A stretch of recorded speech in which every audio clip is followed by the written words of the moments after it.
Everyone, welcome back to my channel Zubed Ali. Namaste, अस्सलाम वालेकुम।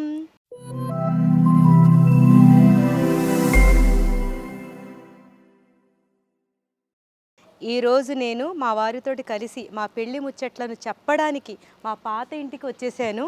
ఈ ప్లేస్లోకి వస్తే మా అత్తగారే నాకు గుర్తుకొస్తున్నారు। ఇప్పుడు ఈ ఇంటికి లిఫ్ట్ లేదు, మా మీటి నడిచే రావాలి। మా గార్డెన్ ఇది। అస్సలాము అలైకుం। మా పెళ్లి ముచ్చట్లు వినటానికి మా మీటి కూడా రెడీ అయిపోయింది। నేను చిన్నగా ఉన్నప్పుడు అండి నాకు అస్సలు చదువు అంటే ఇష్టం ఉండేది కాదు। 8th క్లాస్లో ఉన్నప్పుడు నా ఫ్రెండ్ పెళ్ళి అని నాకు చెప్పింది। ఆ ఫ్రెండ్ వచ్చి జరిగిపోతే స్కూలు మనం వదిలేసుకోవచ్చు అనమాట అని ఆ రోజుల్లో అలాగా నాకు బ్రెయిన్లో వచ్చేసి రోజు ఎదురు చూసేదాన్ని, ఎప్పుడు అవుతుందా నా పెళ్ళి, ఎప్పుడు అవుతుందా। లైఫ్ లాంగ్ ఓన్లీ ఫోటోలనేంటి మా వారి గుండెల్లోనే అలా ప్రింట్ అయిపోయాను। నేను చదువుని స్టాప్ చేసుకోవడానికి పెళ్లి చేసుకున్నాను కదా అని చెప్పి చదువు స్టాప్ చేయడం కోసం పెళ్లి చేసుకోకండి। చదువుకుంటే మనకి ఒక ఆయుధం మన చేతిలో ఉన్నట్టు। ఫాతిమాకి చాలా ఇష్టమైన ఇల్లు ఇది। తను చిన్నతనం గడిపిన మా ఫాతిమా యా ఇల్లంటే చాలా ఇష్టం। సరే, నేను నచ్చేదా నీకు? నేను చాలా బాగా నచ్చారండి।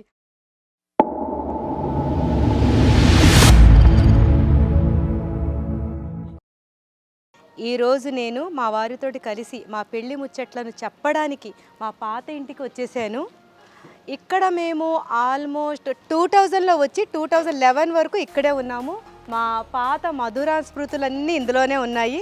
మా అత్తగారు, మా ముగ్గురు పిల్లలు, మా వారు, మేమందరం ఇక్కడే కలిసి ఉండేవాళ్ళం। ఇక్కడ కూర్చొని మా పెళ్లి ముచ్చట్లను ఈరోజు మీతో పంచుకోబోతున్నాం। ఇక్కడే పుట్టాను యాక్చువల్లీ। తను ఇక్కడే పుట్టింది। తను పుట్టిన తర్వాత ఒక 5 months బేబీ ఉన్నప్పుడే మేము ఇక్కడ నుంచి షిఫ్ట్ అయిపోయాము। 5 months ఉన్నంత వరకు ఇక్కడే ఉన్నావు నువ్వు। మరి ఎస్, ఇప్పుడు ఇల్లు చూసేద్దామా మనం? నీకు కూడా చూపించేస్తాను। ఇప్పుడు మేము రెంట్కి ఇచ్చేసాము।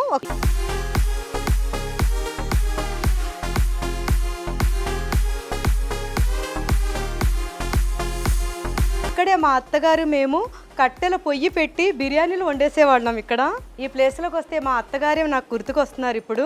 నువ్వు చిన్నగా ఉండేదాన్ని కదా, నిన్ను ఎత్తుకొని తమ్ముడిని పట్టుకొని నేను ఇలాగా ఎదురు చూసేదాన్ని మాట, నాన్న కోసం షూటింగ్ నుండి ఎప్పుడు వస్తారా అని। ఇందులో మా మేడ్స్ ఉండేవాళ్ళు, హస్బెండ్ అండ్ వైఫ్। ఈ స్టెప్స్ ఇక్కడ మేము బ్లాకీ అని మా కుక్కని కట్టేసి ఉంచాము। అది పాపం చనిపోయింది అది। ఈ ఇంటికి లిఫ్ట్ లేదు, మా మీటి నడిచే రావాలి। నువ్వు బుజ్జి పాప ఇంట్లో ఉన్నప్పుడు ఇది మా బాల్కనీ। దాది ఇక్కడే కూర్చునేవారు, ఇక్కడ చైర్ ఉండేది। దాది కూర్చున్నప్పుడు నేను కింద కూర్చునేదాన్ని। కూర్చొని మేము ఇద్దరం చాలా కబుర్లు చెప్పుకునేవాళ్ళం, టీ తాగేవాళ్ళు, రెయిన్ పడినప్పుడు ఎంజాయ్ చేసేవాళ్ళం। ఎస్, ఇది మా ఇల్లు, మేము ఇందులో ఉండేవాళ్ళం। ఇప్పుడు రెంట్కి ఇచ్చేసాము। ఈ డోర్ ఇలాగే ఉందా? ఈ డోర్ అంతా వాళ్ళు ఆఫీస్లా సెట్ చేసేసుకున్నారు, డోర్ అంతా మార్చేశారు। మేము ఉన్నప్పుడు డోర్ వేరే। నాన్న షూట్ నుండి వచ్చేటప్పుడు నేను ఇలాగే చూస్తుండేదాన్ని, ఎప్పుడు వస్తారు నాన్న షూట్ నుండి అని చూసుకునేదాన్ని। అలాంటి స్మృతులన్నీ ఇక్కడే ఉన్నాయి। ఇది మా బాల్కనీ। ఇప్పుడు మా ఇల్లు ఆఫీస్లా మారిపోయింది, ఇక్కడే ఉండేవాళ్ళము। ఒకసారి ఏమైందో తెలుసా మీటి? తెలుసు, మా అక్క ఒకసారి చెప్పింది, తను ఇక్కడ కింద పడి పడిపోయింది ఇక్కడ నుంచి। అప్పుడు మేమందరం టీవీ చూస్తున్నాము। అక్కకి నాన్న వచ్చిన కారు సౌండ్ వినపడింది। వినపడగానే పరిగెట్టుకుంటూ వచ్చి, ఇంతే ఉండేది కదా కారు కనబడక తను ఏం చేసిందంటే స్టూల్ వేసేసుకుంది ఇక్కడ। స్టూల్ మీద నుంచి ఎక్కి ఇలాగా చూస్తుంటే అది నాన్న కారు దిగి లోపలికి వచ్చేసారన్నమాట। ఆ లోపలికి వచ్చింది నాన్న కనిపించట్లేదు, ఇలా ఇలా చూస్తుంటే ఇక్కడ పడిపోయింది। ఇలా చూడండి ఇందులో। అయ్యయ్యో, ఇది ఇలాగా ఉండటం వల్ల తను సేఫ్ అయ్యింది। ఏంటంటే కాళ్ళు కాస్త ఫ్రాక్చర్ అయ్యింది, దానివల్ల తను ఒక 2 months బెడ్ మీద సిమెంట్ కట్టు వేసేసి పడుకునుంది। 2 months తను వాళ్ళ నాన్న కోసం దీని మీద నుంచి ఆ స్మృతులు। అప్పుడు నువ్వు పుట్టలేదు, అక్క చిన్ని పాప అప్పుడు, సరేనా? ఇప్పుడు ఇక్కడ మా అత్తగారి bedroom, kitchen, hall, guest bedroom అన్నీ ఇక్కడ ఉంటాయి। మా బెడ్రూమ్ పైన ఉంది, రండి। ఆ రోజుల్లో అప్పుడు నాకు మంచి ఎక్సర్సైజ్ అయిపోయేది, దిగటం, రోజు దిగటం। బాగుందా? నీకు నచ్చిందా? మా గార్డెన్ ఇది। ఇప్పుడు చెట్లు మారిపోయినాయి, మేము ఉన్నప్పుడు చెట్లు ఇవి కాదు। మా అత్తగారు మంచి రోజెస్ చెట్లు వేసారు ఇక్కడ। मस्त है। आपको पसंद आ गया? फिर से इधर आ जाएंगे। आ जाएंगे మా గార్డెన్ ఏరియా, మా బెడ్రూమ్. మా వారు లేరేంటి అని చూస్తున్నారా? మా వారు షూట్ నుండి రమ్మని చెప్పాను, ఆల్మోస్ట్ షూట్ అయిపోవడానికి వచ్చింది, వచ్చేస్తున్నారు అందివే. ఇదంతా మా వారు డిజైన్ చేయించుకున్నారు. పైన మంచిగా ప్రశాంతంగా మంచిగా హాయిగా ఉండాలని మా వారు నేను ఇక్కడ చైర్స్ వేసుకుని కూర్చొని చాలా కబుర్లు చెప్పుకునేవాళ్ళం. ఇది మా కబుర్ల ఏరియా ఇది. అక్క ఆడుకునేది, నాన్న నేను కబుర్లు చెప్పుకునేవాళ్ళం. నువ్వు అబ్దుల్ అప్పటికి పుట్టలేదు. ఇది మా వారి ఆఫీస్ రూమ్. ఇప్పుడు వేరే వాళ్ళకి రెంట్కి ఇచ్చేసాం కాబట్టి వాళ్ళని డిస్టర్బ్ చేయకూడదు కాబట్టి నేను డిస్టర్బ్ చేయట్లేదు. ఇది మా బెడ్రూమ్. ఈ బెడ్రూమ్ కూడా ఇప్పుడు వేరే వాళ్ళకి రెంట్కి ఇచ్చేసాం. ఈ ఏరియా అంతా ఒకళ్ళకి రెంట్కి ఇచ్చేసాం కాబట్టి అది ఓపెన్ చేయడం భావ్యం కాదు, నేను ఓపెన్ చేయట్లేదు. ఫోన్ చేశారు, మా వారు వచ్చేసారు. అస్సలం వాలేకుం. మా వారి గన్మెన్ గారు శ్రీనివాసరావు గారు, హాయ్ చెప్పండి. రండి, మా పెళ్లి ముచ్చట్లు చెప్పేద్దాం రండి. మా పెళ్లి ముచ్చట్లు వినటానికి మా మీటి కూడా రెడీ అయిపోయింది. మా పెళ్లి అప్పుడు ఎలా జరిగింది ఏంటి నువ్వు కూడా వినేస్తావు ఈసారి. నేను చిన్నగా ఉన్నప్పుడు అండి నాకు అస్సలు చదువు అంటే ఇష్టం ఉండేది కాదు. రోజు స్కూల్కి వెళ్ళినప్పుడు ఏడుస్తూ వెళ్ళేదాన్ని, ఎందుకంటే నాకు చదువు వచ్చేది కాదు. అప్పుడు చదువు వాల్యూ తెలియకపోవడం వల్ల ఈరోజు చాలా బాధపడుతున్నాను. నువ్వు అలా బాధపడకూడదని నువ్వు బాగా చదువుకోవాలి, ఓకేనా? నాకు అప్పుడు చెప్పేవాళ్ళు లేరు, మా మమ్మీ మా డాడీ కూడా చదువుకోలేదు కాబట్టి నాకు చదువు వాల్యూ తెలియలేదు ఆ రోజుల్లో. ఇప్పుడు నేను కూడా చదువుకోలేదు కానీ నీకు చదువు వాల్యూ తెలియాలి, సరేనా? ఆ రోజుల్లో నేను రోజు స్కూల్కి వెళ్ళినప్పుడు చాలా ఏడ్చేదాన్ని. అబ్బా రోజు స్కూల్ బాధ ఏంటి ఏంటి అని. అప్పుడు 8th క్లాస్లో ఉన్నప్పుడు నా ఫ్రెండ్ పెళ్ళి అని నాకు తను చెప్పింది. నా ఫ్రెండ్ వచ్చి, నీ పెళ్ళి అయిపోతుందా అంటే రేపు నుంచి నువ్వు స్కూల్కి రావా అని అడిగాను. అడిగితే తను అంది, అవును రేపు నుంచి నేను స్కూల్కి రావట్లేదు, మా అత్తగారి దగ్గరికి ఆ ఊరు వెళ్ళిపోతున్నాను నేను అంది. అబ్బా పెళ్లి జరిగిపోతే స్కూల్ మనం వదిలేసుకోవచ్చు అనమాట అని ఆ రోజుల్లో అలాగా నాకు బ్రెయిన్లో వచ్చేసి రోజు ఎదురు చూసేదాన్ని. ఎప్పుడు అవుతుందా నా పెళ్ళి, ఎప్పుడు అవుతుందా, నా గ్రీకు వీరుడు ఎప్పుడు వస్తారని 8th క్లాస్ నుండి ఎదురు చూశాను నేను. 9thలో వేరొక ఫ్రెండ్ పెళ్ళి అని కార్డు ఇచ్చింది. తను కూడా అడిగాను, ఏంటి మీ అందరికి ఇళ్ళలో పెళ్ళిళ్ళు అయిపోతున్నాయి ఏంటి, ఎలాగ అంత సడన్గా ఎలా పెళ్ళి అయిపోతుందంటే తను అంది, ఒక పెళ్ళికి వెళ్ళాను మా అమ్మతోటి కలిసి. అక్కడ నేను నచ్చి వాళ్ళ కాబోయే అత్తగారికి తను నచ్చిందట. నేను నచ్చి నాకు సెలెక్ట్ చేసుకున్నారని చెప్పగానే నేను 9th క్లాస్ నుండి ఎవరు ఏ పెళ్ళికి పిలిచినా మా అమ్మగారితో వెళ్ళిపోయేదాన్ని. అక్కడ ఎవరైనా చూస్తారేమో, నేను నచ్చి నాకు పెళ్ళి సెట్ అయిపోతుందేమో, నేను స్కూల్కి రానవసరం లేదేమో అని చాలా ఎదురు చూశాను. చదువు తప్పించుకోవడానికి ఈ విషయాలు మా వారికి కూడా తెలీదు. ఫస్ట్ టైం అప్పుడు చదువు తప్పించుకోవడానికి చాలా రకాలుగా ప్రయత్నాలు చేశాను. అసలు ఈ విషయం మా ఇంట్లో మా అమ్మ నాన్నకు కూడా తెలియదు. నేను పెళ్లి కోసం ఇంత టెన్షన్ పడుతున్న విషయం ఎవ్వరికి తెలియకుండా నాలో నేనే కుమిలిపోయేదాన్ని. ఎందుకు? చదువుని స్టాప్ చేసుకోవడం కోసం, ఈ చదువు బాధ నుండి తప్పించుకోవడం కోసం నేను పెళ్ళి వంక పెట్టుకున్నాను. పెళ్ళి అయితే వెళ్ళిపోవచ్చు హాయిగా, ఇంకా చదువు అవసరం లేదని. తర్వాత 10th క్లాస్లోకి వచ్చాను. ఇంకా 10thలోకి రాగానే లైన్గా ఒక 10 ఫ్రెండ్స్ మ్యారేజెస్ అయిపోయినాయి. ఏంట్రా బాబు వీళ్ళందరికీ ఎలా అయిపోతున్నాయి మ్యారేజెస్, నాకెందుకు అవ్వట్లేదు, వీళ్ళందరికీ ఎలా అయిపోతున్నాయి. నా గ్రీకు వీరుడు ఎప్పుడు ఎక్కడున్నావయ్యా బాబు అని ఎదురు చూశాను. ఇక్కడ వరకు ఇది స్టాప్. తర్వాత మా వారి తరఫు నుండి చెప్తాను. మా పెద్దనాన్నగారు సినీ ఫీల్డ్లో ఉండేవారు. మా పెద్దనాన్నగారి పేరు ఇర్షాద్. మా పెద్దనాన్నగారు, మా వారు కూడా సినీ ఫీల్డే కాబట్టి చెన్నైలో ఈ విషయం జరిగింది. చెన్నైలో మా పెద్దనాన్నగారు చిన్నప్పటి నుండి మా వారిని చూస్తూ వచ్చారు. మా పెద్దనాన్నగారు చూస్తూ, అబ్బాయి ఈ ఇండస్ట్రీలో ఎంత మంచి అబ్బాయి, ఈ అబ్బాయి సూపర్, ఏ చెడు అలవాట్లు లేవు, ఏమి అసలు ఎంత మర్యాదగా ఎంత బాగున్నాడో అబ్బాయి, ఒక్కడే చెన్నై వచ్చి అంత క్రమశిక్షణగా పెరగటం అంటే మామూలు విషయం కాదని. అయితే మా పెద్దనాన్నగారు ఫోన్ చేసి మా నాన్నగారికి చెప్పారు. ఏమనంటే, చాలా మంచి అబ్బాయి, చాలా మంచి ఫ్యామిలీ, వీళ్ళు రాజమండ్రిలో ఉంటారంట, ఒకసారి కలవమని చెప్పారు. అదే టైంలో మా వారు రాజమండ్రి వెళ్ళటం, మా మావయ్య గారితో మా వారు కలిసి మా ఇంటికి వచ్చారు. అంటే పెళ్లి చూపులో ఇవేమి కాదు, ఓన్లీ మా నాన్నగారు మా మావయ్య గారు ఇద్దరు బిజినెస్, రెడీమేడ్ డ్రెస్సెస్ బిజినెస్. ఈ బిజినెస్ పర్పస్ మీద మా వారు అప్పుడు ప్రేమ ఖైదీ చేస్తున్నారు. ప్రేమ ఖైదీ చేసేటప్పుడు మా ఇంటికి వచ్చారు. మా ఇంటికి వచ్చినప్పుడు నేను స్కూల్లో ఉన్నాను, అప్పుడే స్కూల్ నుండి వచ్చాను. వచ్చినప్పుడు మా నాన్నగారు ఏం చేశారంటే, అబ్బా ఒక ఆర్టిస్ట్, ఒక యాక్టర్ మా ఇంటికి వచ్చారని చెప్పి ఒక ఫోటోగ్రాఫర్ని తీసుకొచ్చి నా తర్వాత నాకు 3 తమ్ముళ్ళు ఉన్నారు. ఆ 3 తమ్ముళ్ళని మా వారి పక్కన నుంచి పెట్టి ఫోటో తీయడానికి రెడీ అవుతున్నారు. అప్పుడే నేను స్కూల్ నుండి వచ్చాను. అదేంటి వాళ్ళతోటేనా, అమ్మో అలీగారు మా ఇంటికి వచ్చారు, నేను కూడా ఫోటో దిగుతానని నేను చాలా ఫోటో కోసం రెడీ అయిపోతున్నాను. రెడీ అవుతుంటే మా అమ్మగారు అన్నారు, నువ్వు పరాయి మగవాళ్ళతో ఇలా ఫొటోస్ దిగకూడదు, తమ్ముళ్ళు అంటే దిగుతారు, నువ్వు దిగొద్దు అన్నారు. అనగానే ఎంత ఏడుపు వచ్చిందంటే, ఏంటి నేను ఆ ఫోటో ఉంటే నేను స్కూల్లో వెళ్ళి నా ఫ్రెండ్స్ అందరికీ అలీగారు మా ఇంటికి వచ్చారు, అలీగారు మా ఇంటికి వచ్చారు చెప్పుకునేదాన్ని కదా, నాకు ఎందుకు ఇలాగా, అయ్యో నేను చాలా ఏడ్చాను అసలు. నెక్స్ట్ డే ఆ ఫోటో రాగానే మా తమ్ముళ్ళు అది తీసుకుని వాళ్ళ స్కూల్స్కి వెళ్ళి అందరికీ చూపించగానే నేనైతే ఆ ఫోటో చూసుకుని చాలా బాధపడ్డాను. కానీ లైఫ్ లాంగ్ ఓన్లీ ఫోటోలోనేంటి మా వారి గుండెల్లోనే అలా ప్రింట్ అయిపోయాను నేను. అలాగా మా వారి గుండెల్లో ఉండిపోయిన నేను ఆ రోజు ఏం చేశానంటే, మా అమ్మగారు టీలు చేశారు, తీసుకెళ్తుంటే నేనే పట్టేసుకున్నాను మా అమ్మ ట్రేని పట్టేసుకొని, అమ్మ నేను ఇస్తాను, అలీగారికి నేను టీ ఇస్తానమ్మా నేను. అప్పుడు నేను ఎలా ఉండేదాన్ని అంటేనండి, 2 బాగా నూనె తల ఉండి 2 టైట్గా చుట్టూ యూనిఫామ్ మీద, అసలు ఆ రోజుల్లో నన్ను చూస్తే ఎవరు అప్పుడు మమ్మీ హెయిర్ ఇంత. అయితే అప్పుడు నేను టీలు తీసుకెళ్ళి మా వారికి ఇచ్చి అలిగారండి అంటే మా వారు అసలు నా ఫేస్ చూస్తలేదు, ఓన్లీ మా బ్రదర్స్ తోటి మాట్లాడుతున్నారు ఆయన. అంటే పరాయి ఆడవాళ్ళని ఎందుకు చూడటం అని అది కాన్సెప్ట్ కావచ్చు మరి ఆయనకి. అసలు నేనేమో అలిగారు ఒక్కసారి నాకు చూస్తే బాగుంటుంది, అమ్మో అలిగారు నేను చూసాను అంటే ఓన్లీ టీ తీసుకొని మా బ్రదర్స్ తోటి మా నాన్నగారితో మాట్లాడుకుంటున్నారు. అది అయిపోయింది, వెళ్ళిపోయారు. వెళ్ళిపోయాక మా పెద్దనాన్నగారు ఫోన్ చేశారు మా నాన్నగారికి, చూసావా అబ్బాయి ఎలా ఉన్నాడు అని అడిగారు. మా నాన్నగారు అబ్బా చాలా బాగున్నాడు అబ్బాయి అంటే, నువ్వు వెళ్ళి వాళ్ళ అమ్మగారితో మాట్లాడి నీ కూతురికి మ్యాథ్స్ ఫిక్స్ చెయ్యి అని చెప్పారు. మా నాన్నగారు నేను వెళ్ళి వాళ్ళ ఇంటికి ఎలా మాట్లాడాలి, అసలు అంత ఆర్టిస్ట్ నేను ఎలా అడగగలను వాళ్ళకి మా అమ్మాయిని చేయమని అని మా నాన్నగారు కాస్త భయపడ్డారు, అంటే టెన్షన్ పడిపోయారు అన్నమాట. నేను అనుకున్నాను మా పెద్దనాన్నగారు ఫోన్ చేసి ఈ మాట అన్నారా అంటే నాకు పెళ్లి కుదిరిపోతుంది అన్నమాట. అమ్మో నిజంగానా నాకు పెళ్ళి అయిపోతుంది, నేను రేపటి నుంచి స్కూల్కి వెళ్ళనవసరం లేదు.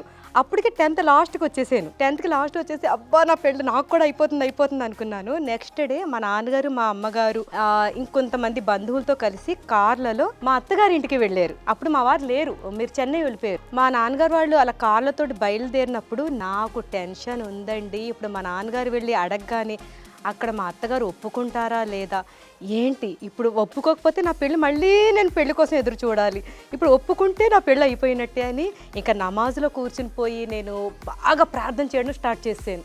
ఎలా చేశానంటే మా నాన్నగారు వాళ్ళు వెళ్ళి తిరిగి వచ్చే వరకు నేను ఆ ప్రార్థన నుంచి లేవలేదు అస్సలు, మా వాడిని పొందటం కోసం. అలా మా నాన్నగారు వాళ్ళు వెళ్ళి అడగగానే మా అత్తగారు ఓకే నేను వచ్చి చూస్తాను మీ అమ్మాయిని అని చెప్పడం జరిగింది. మా అత్తగారంట మా వారికి ఫోన్ కూడా చేశారంట. అప్పుడు మీ అమ్మగారు మీకు ఫోన్లో ఏం చెప్పారండి? నేను అన్నాను నీకు నచ్చితే నాకు నచ్చినట్టమ్మా, నాదేం లేదు అలాగా. ఎందుకన్నారు అలాగా? అప్పుడు మీకు ఏంటి, మీరు సినీ ఫీల్డ్లో ఉన్నారు కదా, మీకు అప్పుడు ఏ అమ్మాయి నచ్చలేదా? అంటే నేను ఏదో సాధించాలి జీవితంలో, సో అందుకోసం అని నేను పెద్దగా ఇంట్రెస్ట్ లేదు దాని మీద. సో మనం ఎదగాలి, ఎందుకంటే చాలామంది చాలా కామెంట్లు చేశారు అప్పుడు చిన్నప్పుడు మా ఫాదర్ దగ్గర, మరి మీ అబ్బాయి చదువుకోలేదు ఎక్కువ, రేపు పొద్దున అవకాశాలు లేకపోతే మరి ఏంటి అని అంటే మా నాన్నగారు చెప్పి బాధపడేవారు. సో లేదు, సో అది మా నాన్నగారు బాధపడకూడదు, మనం ఎదిగి ఆయన సంతోషం పెట్టాలి అని ఇక అదే ఇండస్ట్రీలో ఉండి ఎదిగి ఇదిగో ఈ రోజున నీతో పెళ్ళి తర్వాత అలా నువ్వు ఇక్కడే పుట్టా ఇంట్లోనే. అలాగా నాకు 10th క్లాస్ లాస్ట్ స్టేజ్లో ఉన్నప్పుడు మా అత్తగారు వచ్చారు చూసుకోవడానికి నన్ను. మరి మా అత్తగారు మా ఆడబిడ్డలు కలిసి వచ్చి మరి వాళ్ళకి నేను ఎలా నచ్చానో తెలీదు, నన్ను చూడగానే నచ్చామని నన్ను రోజు చాలా కబుర్లు చెప్పుకున్నాం మా కాబోయే అత్తగారితోటి మా ఆడబిడ్డలతోటి, చాలా బాగా స్పెండ్ చేసాం ఇంట్లో. కానీ మా వారు నన్ను చూడలేదు, కానీ నేను మాత్రం చాలా హ్యాపీ అయిపోయాను. అమ్మో వీడు ఒప్పేసుకున్నారు, నాకు పెళ్ళి అయిపోతుంది, అమ్మ అలీ గారికి నేను భార్యను అవుతున్నానని నా సంతోషం అయితే అసలు చెప్పలేనండి. ఆ రోజుల్లో నా సంతోషం ఎవరికి చెప్పలేకపోయాను, లోపలే సంతోషం. అది మూవీలో శృతి హాసన్ ఎలాగా లోపల, ఎందుకంటే ఆ రోజుల్లో బయటపడి మనం సంతోషపడితే అందరూ ఏమనుకుంటారో, ఆ రోజుల్లో చాలా సిగ్గుండేది. అమ్మో ఇంత ఉందో లేదో దీనికి పెళ్ళేంటి అప్పుడే ఇంత సంబరపడిపోతుంది అంటారేమోనని లోపల బయట ఏమి తెలియనట్టు ఆ రోజుల్లోనే నేను యాక్టింగ్ చేసేసాను తెలుసండి. ఆ రోజుల్లోనే జీవించేసాను నేను. మీరు సినిమాలో యాక్టింగ్ చేశారు, నేను నిజ జీవితంలోనే యాక్ట్ చేస్తాను అప్పుడు. కానీ తెలియలేదు తెలియనట్టు రేసు గుర్రంలో శృతి హాసన్ లాగా. ఎస్. తర్వాత మీరు వచ్చాక మా ఎంగేజ్మెంట్ జరిగింది. అప్పుడు మీరు ఏమనుకున్నారండి మనసులో? ఎలాంటి వైఫ్ దొరుకుతుంది అని అనుకున్నారు? నా గురించి మీరు ఏమనుకున్నారు అసలు? నేనేం అనుకోలేదు. బట్ ఏంటంటే ఓకే, లైఫ్లో మ్యారేజ్ అంటూ ఒకటి చేసుకోవాలి. నా కర్మరా బాబు అని చేసుకున్నారు ఏంటి నన్ను? అలాగే లేదులే, కర్మల బాబుని కాదులే, చేసుకోవాలి సార్. అంటే నేను చెప్పాను, లాస్ట్ టైం కూడా చెప్పా. మీకు నాకు ఎందుకు చూడాలని అనిపించలేదు అప్పుడు ఆ టైంలో? అంటే మీ కాబోయే భార్య ఎలా ఉండాలి ఏంటి మీకు అనిపించాలి కదా, అబ్బా నేను చూడాలి ఎలా ఉంది తను, నాతో మాట్లాడాలని కూడా ఆ రోజులు అనిపించలేదా మీకు? ఇలా మాట్లాడతాను తెలియదు కదా, అప్పుడు చాలా పొలైట్గా చాలా సైలెంట్గా ఉండేదాన్ని. అసలు నేను వస్తుంటే చాలా భయపడేదాన్ని. ఇప్పుడు మమ్మల్నే భయపెట్టిస్తుంది. అలా అనకూడదు మీరు. మా ఎంగేజ్మెంట్ చాలా బాగా జరిగింది. మా వారు నన్ను చూడలేదు. మా చిన్నాడబిడ్డే మా వారికి అన్నారంట, అన్నయ్య అన్నయ్య వదిని చూస్తావా ఒకసారి, నేను వాళ్ళ మేడ మీదకి తీసుకొస్తాను. గుర్తుందా మీకు? నేను వదినికి మాటల్లో పెట్టి మేడపైనకి తీసుకొస్తాను, అప్పుడు నువ్వు కూడా పైకి రా అన్నయ్య అన్నది ఆవిడ. మా చిన్న ఆడబిడ్డ రహీమా అన్నమాట అని చెప్పి కింద మేమందరం మాట్లాడుకుంటుంటే రహీమా అంది, వదిన మీ పైన మేడ చూపించావు మాకు, పైన వెళ్దాం రా అంటే నేను నిజం అనుకుని తనతోటి పైకి వచ్చాను. ఇది కాదురా, అది మండపేటలో మా ఇల్లు మాట, మా అమ్మ వాళ్ళ ఇల్లు. అక్కడ మేడ పైన ఇద్దరు అలా మాట్లాడుకుంటుంటే మా వారు మెట్లు ఎక్కి వస్తుంటే మా వారు ఇంకా చూడలేదు నన్ను, నేను ఇలా తిరిగి మాట్లాడుతున్నాను. నేను చూస్తే అనమాట, అమ్మో అని ఈ శారీ కట్టుకున్న శారీ పైన ఇలా వేసేసుకున్నాను. నాకు సిగ్గు చూస్తుంది, అమ్మో మా వారు ఎదురుగా నేను ఎలా కనపడాలి అని. నాకు ఒకేసారి భయం సిగ్గు. ముందు మా ఇంటికి ఒకసారి వచ్చారు కదా, మా బ్రదర్స్ ఫోటో తీయించుకున్నారు కదా, అప్పుడు భయం లేదు. అప్పుడు ఆ యాక్టర్, ఇప్పుడు నాకు భర్త అవుతున్నారని తెలియగానే నేను చాలా భయపడిపోయాను. చాలా అది చెప్పలేని మధురానుభూతిలోకి వెళ్ళిపోయాను నేను.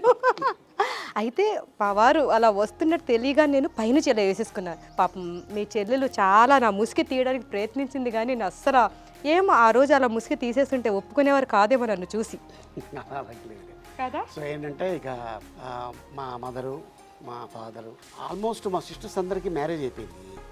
సో వాళ్ళు ఏంటంటే కొద్దిగా ఓల్డ్, అంటే కొద్దిగా ఆ వయసు అయిపోతుంది. వాళ్ళని ఎవరో ఒకళ్ళు చూసుకోవాలి కదా, నేనేమో చెన్నైలో ఉంటాను, వాళ్ళని చూసుకునే వాళ్ళు ఒకళ్ళు కావాలి అనుకొని సరే ఇక మ్యారేజ్ చేసుకొని ఇక ఒకటే చెప్పా తనకి. అలాగా మా ఎంగేజ్మెంట్ జరిగింది. ఆ శుభము మా వారికి ఈ సందర్భంగా నేను ఒక క్వశ్చన్ అడుగుతున్నాను, మా ఎంగేజ్మెంట్ జరిగిన డేట్ ఏంటి, ఇయర్ ఏంటి? ఇందులో మా వారు చెప్పగలరా లేదా అని నేను చూస్తున్నాను. నేను చూస్తాను. నువ్వు చెప్పు. అదే ఆన్సరా? చెప్పండి. మా వారు మర్చిపోయారు. జనవరి 94 మ్యారేజ్ కాదు, ఎంగేజ్మెంట్ జరిగిన డేట్ చెప్పాలి మీరు. గుర్తులేదు, నిజంగా గుర్తులేదు. చూసారా, నేను ఆ రోజు ఎలా మర్చిపోగలను? ఎంగేజ్మెంట్ అంటే మన ఇద్దరం ఒక్కటైన పెళ్లి ఫిక్స్ అయిన అది అంతటి అమోఘమైన రోజు నేను ఎలా మిస్ అవ్వగలను? జూన్ 7th ఎంగేజ్మెంట్ కాదు, జూన్ 7th మీ అమ్మగారు వాళ్ళు నన్ను చూసుకోవడానికి వచ్చారు. జూన్ 14 అంటే 1 వీక్ తర్వాత ఎంగేజ్మెంట్ పెట్టేసుకున్నారు. జూన్ 14 1993లో మా ఎంగేజ్మెంట్ జరిగింది. ఎంగేజ్మెంట్ జరిగింది. 94 జనవరిలో పెళ్లి అయిపోయింది. మళ్ళీ మా అత్తగారు మా చిన్నాడి బిడ్డకి అప్పుడే పెళ్లి జరిగి ఉండటం వలన మా పెళ్లికి 1 year గ్యాప్ పెట్టాలన్నారు.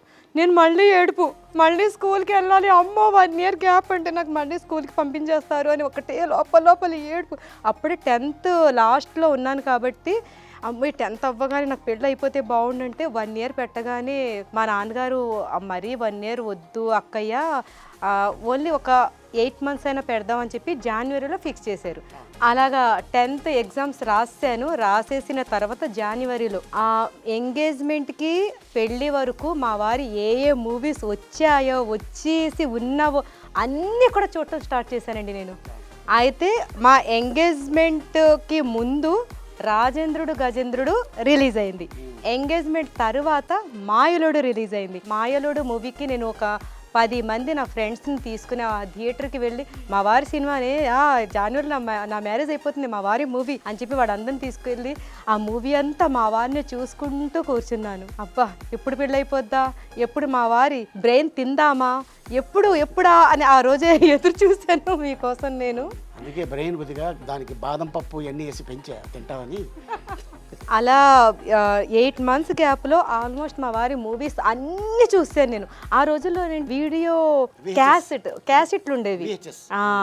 ఆ క్యాసెట్లు రెంట్కి దొరికేవి. అప్పుడు ఆ రెంట్కి తీసుకురావడం, ఆ మూవీస్ వేసుకొని చూడటం. ఇంకా అమ్మ నా ఫ్రెండ్స్ అందరికీ చెప్పేసాను, అబ్బా నాకు ఇక్కడతోటి నా స్టడీస్కి స్టాప్ వచ్చేసింది, హాయిగా నేను పెళ్లి చేసుకొని వెళ్ళిపోతున్నాను. నేను చాలా చదువుకోవాలి, నువ్వు బాగా చదువుకోవాలి, చదవాలి, చదవాలి, చదవాలి. చదవాలి, మంచిగా చదివితే. నేను చదవక ఇప్పుడు ఈ రోజుల్లో బాధపడుతున్నాను. అయితే ఆ మ్యారేజ్ అయిన 1994 జనవరి 23rd. ఆలోచించి చెప్తున్నారేంటి? జనవరి 23rd. 24th 24th రిసెప్షన్ ఉంటే ఫోన్ కాల్ వచ్చింది మధ్యాహ్నం. రాఘవేంద్ర గారి ఫోన్. అరే అర్జెంట్గా నువ్వు హైదరాబాద్ రావాలి సార్, ఇవాళ నా రిసెప్షన్ అండి. అవి మమ్మల్ని పిలవలేదంటారా అంటే వస్తారో రారో అని అనగానే, అరే మేము వస్తాం రామా అనేది అది మేము ఆలోచించుకోవాలరా, కార్డు ఇవ్వాలరా నువ్వు అని. అంటే పెద్దోళ్ళకి ఇస్తే వస్తారో రారో అని ఉండేది. బట్ అక్కడ ఉష్కప్ చూపు మూవీ షూట్ ఉండేది. అక్కడ ఉష్కప్ చూపు టీము జంజాల్ గారు, అలాగే భానుప్రియ గారు, నామిరెడ్డి గారు, కైకల్ సత్యనారాయణ గారు, సుబలేఖ సుధాకర్ గారు, భానుప్రియ గారు, సుబలేఖ సుధాకర్ గారు, ఇలాగ కొంతమంది రావడం జరిగింది. రిసెప్షన్కి వచ్చారు. ఆ రిసెప్షన్కి ఆ రోజున రాఘవేంద్ర గారు, ఇక లేదురా నువ్వు నా మీద అభిమానం ఉంటే నువ్వు రావాలి అన్న. ఇమ్మీడియట్గా నేను, తను, మా అమ్మ ముగ్గురు రాజమండ్రి నుంచి వైజాగ్ వెళ్ళి, వైజాగ్ నుంచి రిసెప్షన్లో ఒక చిన్న కామెడీ జరిగింది, చెప్పేస్తున్నాను. నేను మా వారు ఒక మేకప్ ఆర్టిస్ట్ని పిలిచారు రిసెప్షన్కి, నాకు పెళ్లి కూతురు గెటప్ మంచిగా రెడీ చేయమని. ఆవిడ రాగానే నేను ఆవిడకి అన్నాను, నేను రిసెప్షన్లో చాలా వైట్గా కనిపించాలి, నేను చాలా తెల్లగా కనిపించాలి అంటే ఆవిడ మేకప్ చేసేసిన తర్వాత నేను ఏం చేశానంటే, ఆవిడ వెళ్ళిపోయిన వెంటనే ఆవిడ దగ్గర ఉన్న ఫౌండేషన్ తీసుకుని మళ్ళీ రాసేసుకున్నాను తెల్లగా కనిపించడం కోసం. గుర్తుందా మీకు? ఆ ఫోటో ఇంట్లో ఉంది, ఒక్కసారి చూపించు. ఎలా రాసుకున్నానంటే, నాకు ఏంటో ఆ రిసెప్షన్లో బాగా వైట్గా కనిపించాలని వైట్గా రాసేసుకున్నాను. అప్పుడు నాన్న రూమ్లోకి వచ్చారు, రిసెప్షన్కి తీసుకెళ్దామని వచ్చి నన్ను చూసి, ఏంటి ఈ పెయింట్ ఏంటి ఫేస్కి ఇలా రాసేసుకున్నావు అని వాళ్ళ చెల్లెని రహీమాని పిలిచి ముందు తుడిచే, తన ఫేస్ అంతా తుడిచి, మరి అలా రాసేసుకున్నాను మంచిగా కనిపించాలి, తెల్లగా గుర్తుందా మీకు? అప్పుడంతా తీయించేశారు మీరు. మామూలుగా టచ్అప్ చేస్తే అనమాట, అంత ఎక్కువ ఉన్నదంతా తీసేరు. సో అట్టగా మేము ముగ్గురం వైజాగ్ వెళ్ళి, వైజాగ్లో అక్కడ ఏమనుకుంటున్నారంటే జనాలు చాలా మంది, వైజాగ్ ఎందుకు వెళ్ళాం చెప్పండి ముందు. అదే హైదరాబాద్ రావడానికి. ఎలా రావడానికి? ఫ్లైట్ ఎక్కి రావడానికి. ఫ్లైట్ ఎక్కడం నేను జీవితంలో అదే ఫస్ట్ టైం. పెళ్ళైన నెక్స్ట్ డేనే ఎక్కడం అంటే మామూలు విషయం కాదు ఆ రోజుల్లో. నాకు మా ఊర్లో ఏం చేసేదాన్ని అంటేనండి, చూసేదాన్ని, ఫ్లైట్ అంటే ఇలా ఉంటుందా, అలా వెళ్తుంది అని. తర్వాత చెన్నై మా పెద్దనాన్నగారి ఇంటికి వచ్చినప్పుడు ఎయిర్పోర్ట్కి వెళ్ళాను. మా పెద్దనాన్నగారికి చూపించమన్నాను, ఫ్లైట్స్ని చూపించండి నాకు అంటే తీసుకెళ్లారు. అక్కడున్న ఫ్లైట్స్ని చూసి ఎంత మురిసిపోయేదాన్ని, ఫ్లైట్ అంటే ఎంత బాగున్నాయి. అలాంటిది పెళ్ళైన నెక్స్ట్ డేనే ఫ్లైట్ ఎక్కుతానని ఆ రోజుల్లో నేను కలలో కూడా ఊహించనేది. అది మా వారి అదృష్టం కదా, మా వారి వల్ల కలిగిన నా అదృష్టం అది. చాలా మంది అనుకున్నారు ఇదేంటి ఏదైనా షూటింగ్ నుంచి వస్తున్నారా అన్నారు. లేదా బాబు పెళ్లి చేసుకుని వస్తున్నాను అంటే ఎయిర్పోర్ట్లో, వైజాగ్ ఎయిర్పోర్ట్లో మేము పెళ్లి బట్టల్లోనే వెళ్ళిపోయాము. రాఘవేంద్ర గారు పిలిచారు కాబట్టి. అది ఇమీడియట్గా ఇక్కడ ముద్దుల ప్రియుడు వెంకటేష్ గారిది, దాంట్లో రమ్యకృష్ణ గారు, రంభ గారు, రాఘవేంద్ర గారు ఓన్ మూవీ అది. సో దాంట్లో వేరే ఆర్టిస్ట్తో ఆల్రెడీ షూటింగ్ చేశారు. అయితే ఎయిర్పోర్ట్లో ఎలా ఉన్నానంటే, ఘుంగట్ అంటాం, పెళ్లి కూతురు వేసుకుని ఘుంగట్ వేసుకొని కూర్చొని ఇలాగ మా వారిని దొంగ చూపులతో ఇలా పక్కన చూస్తున్నాను అనమాట. అమ్మ అలీ గారు నా పక్కన, నా భర్త అయినా ఎలా మాట్లాడాలో నాకు సిగ్గు, మా వారికి నాతో ఎలా మాట్లాడాలో ఆ రోజుల్లో చాలా సిగ్గు. మీరు మాట్లాడలేదు, నేను మాట్లాడలేదు. ఇప్పుడు కూడా సిగ్గు ఉంటుంది, సిగ్గేం పోలేదు. నాకేదో చాలా టెన్షన్. మా వారు నా చెయ్యి పట్టుకొని ఆ ఫ్లైట్ దగ్గర తీసుకెళ్ళి ఫ్లైట్లో కూర్చోబెట్టడం నేను అసలు జీవితంలో అసలు మర్చిపోలేని క్షణాలు అవి.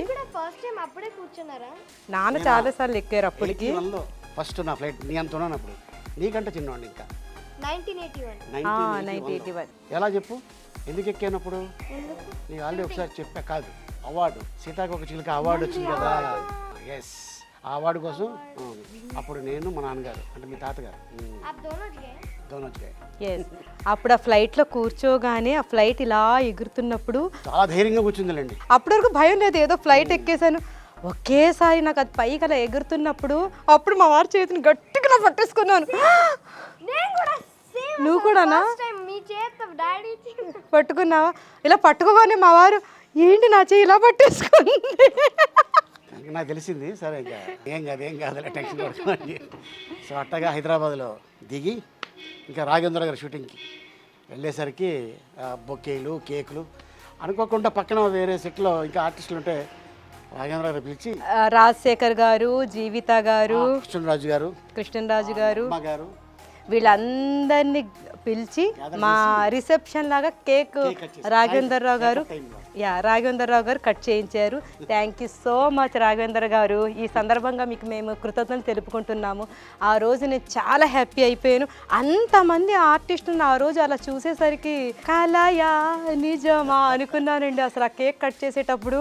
రాఘవేంద్ర గారు మా పాప పెళ్ళి కార్డు ఇవ్వడానికి వెళ్తే, అరే నువ్వే ఎంత మళ్ళీ పెళ్లి కార్డు ఇవ్వడానికి వచ్చావు ఏంట్రా ఇది అంటే, తెలియకుండా అంటే ఆల్మోస్ట్ 20 అంటే మాకు 29 ఇయర్స్ కంప్లీట్ కంప్లీట్ మా మ్యారేజ్ ఇప్పటికి. సో అట్టగా మాకు ఆఫ్టర్ 4 ఇయర్స్ మాకు ఫాతిమా అంటే శ్రీధర్ కాలనీ ఇదే రోడ్లో మాకు అపార్ట్మెంట్ ఉండేది. అపార్ట్మెంట్ నుంచి నేను ఈ ఇండిపెండెంట్ హౌస్ కట్టుకోవాలని మా ఫాతిమా పుట్టాకే ప్లాన్ చేసి తీసుకున్నారు, ఈ ఇల్లు తీసుకున్నారు. అప్పుడు ఎందుకో మా నాన్నగారు ఈ ఇల్లు కడుతున్నప్పుడు ఒకసారి వచ్చి ఇదంతా ఒక్కసారి తిరిగి అలాగే వెళ్ళిపోయి ఒక 2 months తర్వాత మా ఫాదరు ఎక్స్పైర్డ్ అయ్యారు. సో అట్టగా జరిగింది. బట్ ఈ ఇల్లు కట్టిన తర్వాత ఒక 1 year ఉంటే బాగుండేది. బట్ ఎందుకో మరి తొందరపడ్డారు. మనం మాత్రం ఒక 11 ఇయర్స్ ఉన్నాం ఇక్కడ. 12 ఇయర్స్ 2000లో వచ్చాం మనం. 2000 yes. 2011 వరకు ఉన్నాం. అవును. అయితే ఇప్పుడు నేను పెళ్ళి ఎందుకు చేసుకున్నట్టు మీకు చెప్పేశాను కదా ముందు నుంచే. చదువుని స్టాప్ చేసుకోవడానికి పెళ్లి చేసుకున్నాను కదా. అలాగని చెప్పి చదువు స్టాప్ చేయడం కోసం పెళ్లి చేసుకోకండి. చదువుకుంటే మనకి ఒక ఆయుధం మన చేతిలో ఉన్నట్టు. ఈ రోజు నేను చాలా బాధపడుతున్నాను. ఆ రోజు ఎందుకు చదువుకోలేదు అని నేను ఈరోజు చాలా బాధపడుతున్నాను. అప్పుడు చక్కగా చదువుకొని ఉంటే ఎంత బాగుండేదని ఇప్పుడు అనిపిస్తుంది నాకు. అయితే పెళ్ళి అయిపోయింది, హాయిగా అత్తగారింటికి వచ్చేసాము. మా వారు 6 months తర్వాత హైదరాబాద్ మాకు షిఫ్ట్ చేశారు. ఇక్కడ ఇల్లు తీసుకొని చక్కగా కొత్త కాపురం ఇక్కడ పెట్టాను. హాయిగా ఉందాము అనుకునేసరికి మా వారు ఏం చేశారు తెలుసా? ఏం చేశారు?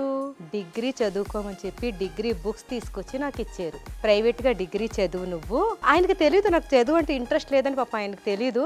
పాపం మధ్య చదువు నుండి ఆపేసి తను మ్యారేజ్ చేసుకుంది కదా, ఎందుకు తన స్టడీస్ని స్టాప్ చేయడం ఎందుకు అని డిగ్రీ బుక్స్ తీసుకొచ్చి ఇచ్చేసరికి ఆయన అలా అక్కడ పెట్టేసి చెప్పేసి వెళ్ళిపోయారు. ఆ బుక్స్ ఎదురుగా కూర్చొని ఏడుపు. నాకు అసలు ఎలా ఏడ్చానంటే, చదువు వద్దురా బాబు అని పెళ్లి చేసుకుంటే ఈ బుక్స్ ఏంటి మళ్ళీ చదవమంటున్నారేంటి నాకు అని.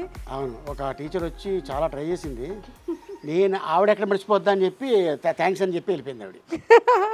కానీ డిగ్రీ ఎగ్జామ్ రాశాను, కానీ పాస్ అవ్వలేకపోయాను. కావాలని పాస్ అవ్వలేదు. ఎందుకంటే పాస్ అయితే మళ్ళీ ఇంకొక డిగ్రీ అక్కడ చదవమంటారు అని భయపడిపోయి అక్కడికి స్టాప్ చేసేసుకున్నా. పోతే మళ్ళీ చేర్పిస్తారు కదా. మళ్ళీ చదివించాలని అప్పుడు అనుకున్నా సరే మా నాన్న బిజీ అయిపోయారు. అప్పుడు ఎంత బిజీ అయిపోయారంటే మార్నింగ్ చెన్నై, ఈవినింగ్ హైదరాబాద్, ఫ్లైట్లో తిరగటంలోనే సరిపోయింది. అప్పుడు ఇండస్ట్రీ ఇక్కడ కొద్దిగా స్ట్రైక్ అయ్యేది.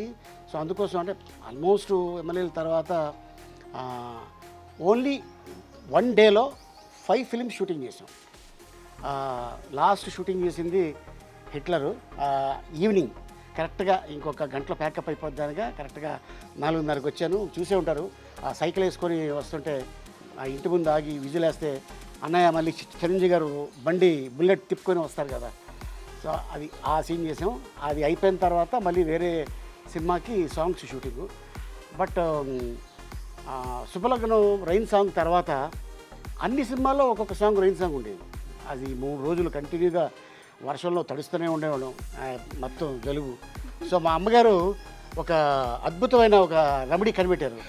అది ఏంటంటే వేడి నీళ్ళల్లో పసుపు వేసేసి జామాయిలు ఆకులు ఉంటాయి కదా, అవి వేసేసి ఇటుకని కాల్చి ఆ దుప్పటేసి ఆ ఇటుకి దాంట్లో వేస్తే ఆవిరి తీసుకుంటే ఇమ్మీడియట్గా తగ్గిపోయేది. అదేంటో చిటికలో ఇలాగా మాయమైపోయినట్టు మాయమైపోయింది. సో అట్టగా ఆ షూటింగ్స్. అందుకోసం తను ఇప్పుడు చెప్పింది కదా, ఉదయం హైదరాబాదు రాత్రి చెన్నై అని. తప్పదు. ఇక్కడ ఇంకొక విషయం చెప్పడం మర్చిపోయానండి. మంచి ఒక ఘట్టం, మా పెళ్లిలో జరిగిన ఒక చిన్న ఘట్టం చెప్పడం, చిన్నది కాదు పెద్ద ఘట్టం చెప్పడం మర్చిపోయాను. ఏది మీ ఊరికి వస్తున్నప్పుడా? ఇప్పుడు పెళ్ళి రేపు మార్నింగ్ పెళ్ళి అనగా ఈవినింగ్ పెళ్లి కొడుకు వాళ్ళందరూ మా ఇంటికి విడిదింటికి వస్తున్నారు ఆ రోజు. అప్పుడు నేను గోరింటాకు అది పెట్టేసుకొని ఇంచక పసుపు బట్టల్లో పెళ్లి కూతురు అది చేశారు నాకు. ఉన్నాను ముందు బస్సులో మా అత్తగారు వాళ్ళు, మా వారి చెల్లెళ్ళు, అందరు బంధువులందరూ వచ్చేసారు. మా వారు వెనకాల కారులో ఫ్రెండ్స్ తోటి బయలుదేరారు.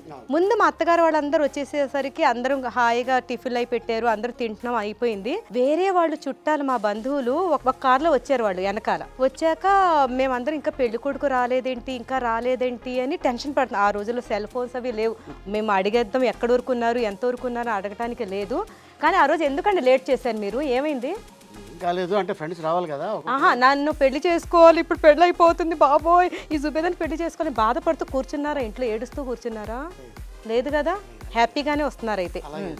అయితే మా వారు వస్తున్నప్పుడు ఏం జరిగిందంటే, ముందు ఒక కార్లో వచ్చిన మా బంధువులు ఏం చెప్పారంటే, మేము వస్తుంటేనండి రాజమండ్రి నుండి మండపేట వస్తుంటే దారిలో ఒక యాక్సిడెంట్ జరిగింది, ఎవరితో తెలియదు కానీ చాలామంది పోలీసులు అందరు గుమిగూడిపోయి ఉన్నారు, జనం అందరూని, ఎవరిదో ఏంటో అని అన్నారు. అంతే అనగానే ఏ కారు అని మా అత్తగారు అడిగారు. అది వైట్ అంబాసిడర్ కార్ అండి, వైట్ కార్ అంటే అమ్మో వైట్ కార్లోనే మా అబ్బాయి బయలుదేరుతున్నాను అన్నాడు, అదే కారేమో అని. నాకు ఈ విషయం తెలీదు, విడిదింట్లో సమాచారం వచ్చింది ఈ న్యూస్ అంతా. నేను మా ఇంట్లో ఉన్నానన్నమాట. విడిదింట్లో మా అత్తగారు, మా ఆడబిడ్డలు అందరూ ఒకేసారి ఏడుపు మొదలెట్టేశారు. అమ్మో యాక్సిడెంట్ అయిపోయింది, పెళ్లి కొడుకు కారుకి యాక్సిడెంట్ అయిపోయి, ఒక్కటే ఏడుపులు. ఎంత ఏడుపులు అంటే మార్నింగ్ పెళ్ళి అనగా నైట్ అందరు ఏడుస్తుంటే మా అమ్మ నాన్న కూడా అందరు కూడా వెళ్ళిపోయారు విడిదింటికి. మా బంధువులందరూ వెళ్ళిపోయి ఒక్కటే విడిదింట్లో కూర్చొని ఏడవటం స్టార్ట్ చేశారు. ఏడుపులు తెలియకుండానే. అంటే ఎందుకంటే అప్పటికి మీరు ఇంకా రాలేదు కదండి, వాళ్ళు అంతసేపు ఏడుస్తున్నా ఇంకా మీ కారు కూడా ఇంకా రాలేదు.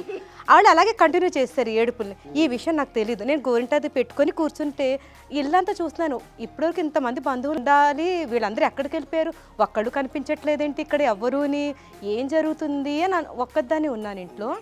అప్పుడు ఇద్దరు ముసలమ్మలు, అంటే మా దూరపు చుట్టాలన్నమాట వాళ్ళిద్దరూ విడిదింటి నుంచి మా ఇంటికి వచ్చారు. వచ్చి నేను ఒక రూమ్లో ఉంటే నేనున్న రూమ్ తలుపు వెనకాల వాళ్ళిద్దరు మాట్లాడుకుంటున్నారు. పెళ్లి కొడుకు కారుకి యాక్సిడెంట్ అయిపోయిందంట అండి, ఇంకేం పెళ్లి జరుగుతుంది, రేపు పెళ్లి ఆగిపోయినట్టే, అయ్యో పెళ్లి కొడుకు యాక్సిడెంట్ అయిపోయిందట అని ఇద్దరు మాట్లాడుకుంటున్నారు. నేను కిటికీలో నుంచి ఆ సౌండ్ విన్నాను. నేను ఇలా గోరింటా ఇలా పెట్టుకుని స్టన్ అయిపోయాను. అంటే నా పెళ్లి ఆగిపోయిందా, రేపు నుంచి స్కూల్కి వెళ్ళిపోవాలా? అప్పుడు ఇలా గోరింటా పెట్టుకొని నాకు ఎంత ఏడుపు వచ్చేస్తుంటే అయిపోయింది. ఇంత కుదరక మ్యారేజ్ కుదిరితే ఇంకా ఈ పెళ్లి కూడా ఆగిపోతుంది. ఇంకా యాక్సిడెంట్ ఎందుకు అయింది, ఎలా అయింది, ఏంటి, ఇంకా రేపటి నుంచి స్కూల్ ఈ గంటన్న తీసేసి నాకు రేపటి నుంచి యూనిఫామ్ పెట్టేసి ఇంకా స్కూల్ పంపించేస్తారని ఏడుపు. అందరూ చెప్పేస్తారు మరి యాక్సిడెంట్ అయిందని ఒక న్యూస్ వచ్చేసింది కదా. ఆ టైంలో మా వారు కారులో నుండి వచ్చారు, విడిదింటికి వచ్చేసారు. రాగానే ఈయన నార్మల్గా రావచ్చు కదా, నాన్న ఎలా వచ్చారండి మీరు? తలకి ఒక క్లాత్ ఎందుకు కట్టుకొని వచ్చారు మీరు? అది ఫ్యాషన్ ఆ రోజుల్లో, ఒక కర్చీఫ్ అది అది కట్టుకొని దిగ్గానే అందరూ అనుకున్నారు తలకి దెబ్బ తగిలేసింది, అయ్యి బాబు ఏదో అయ్యింది, యాక్సిడెంట్ అయిందని. మళ్ళీ పెద్ద అరుపులు మా వారి దగ్గరికి వచ్చేసి అయ్యో అరుస్తుంటే లేదు అని అలా ఆ కర్చీఫ్ని ఇలా తీశారు. అదంతా మా వీడియోలో ఉంది, అందులో చూసే చెప్తున్నాను నేను. ఆ రోజు జరిగింది ఉంది, అది కూడా ప్లే అవుతుంది. అప్పుడు మా వారు దిగి ఎవరు మీకు చెప్పింది యాక్సిడెంట్ అని అనేసరికి ఆ చెప్పిన బంధువులు నెమ్మదిగా పక్కన జారుకున్నారు. నిజంగా యాక్సిడెంట్ అయిందట, వేరే ఎవరితో అయిందంట. అప్పుడు మా వారు రాగానే హ్యాపీ మూడ్ అయిపోయి మళ్ళీ నా దగ్గరకు వచ్చి అందరూని లేదు పెళ్లి కొడుకు సేఫ్ బాగానే వచ్చేసారు, అయితే నా పెళ్ళి కన్ఫర్మ్ అనుకున్నాను. అలా ఆ రోజుల్లో అలా జరిగింది. ఆ రోజుల్లో మా పెళ్లి ముచ్చట్లు ఇప్పుడు ఇలా చెప్పుకొని హ్యాపీగా ఈ రోజు ఇలా వస్తుందని అనుకోలేదు కదా మనం. ఇప్పుడు మీరు చూసేది ఇది వెనకాల నాకు చాలా ఇష్టం అండి, ఎందుకంటే దగ్గరుండి డిజైన్ చేయించుకున్నారు. దగ్గరుండి డిజైన్ చేయించుకున్నాను. ఆ తలుపు చూస్తున్నారు కదా వెనకాల, అది 40 మంది మూసారు ఈ పైకి తీసుకురావడానికి. అది యాక్చువల్గా టీక్ వుడ్, రోజ్ వుడ్ రెండు మిక్స్డ్ అనమాట. అండ్ అలాగే ఈ తలుపు కూడా ఇది డిజైన్ అప్పట్లో దీన్ని పనసకాయ స్టైల్లో అంటారు చూడండి, పనసకాయ ఇది ఉంటుంది. సో వాంటెడ్గా పైకి వచ్చేదాకా తెలియదు ఎవరికి ఇది ఇలా ఉంటుందని. ఇంద్ర సినిమా రిలీజ్ అయిన తర్వాత చిరంజీవి గారు ఒకసారి మా ఇంటికి వచ్చారు. నేను చెప్పున్నా అన్న పైన ఇలా కట్టించుకుందాను అంటే అరే వస్తాను ఒకసారి చూస్తాను అని ఇలా వచ్చారు. రాగానే కింద రకంగా ఉంది, పైన ఏంట్రా ఇంత అద్భుతంగా ఉందని ఇలా వచ్చి లోపల మంచం ఉంటే పందిరి మంచం ఉండేది, అక్కడ కూర్చున్నారు ఆల్మోస్ట్ ఒక 1 అవర్. సో ఇలా ఉండాలి అనుకొని అంటే అప్పట్లో ఇల్లు చూసేవాడిని, చూసి కట్టించుకున్నాను అనమాట. సో శ్రీనగర్ కాలనీలో ఇది మా ఫాతిమకి చాలా ఇష్టమైన ఇల్లు ఇది.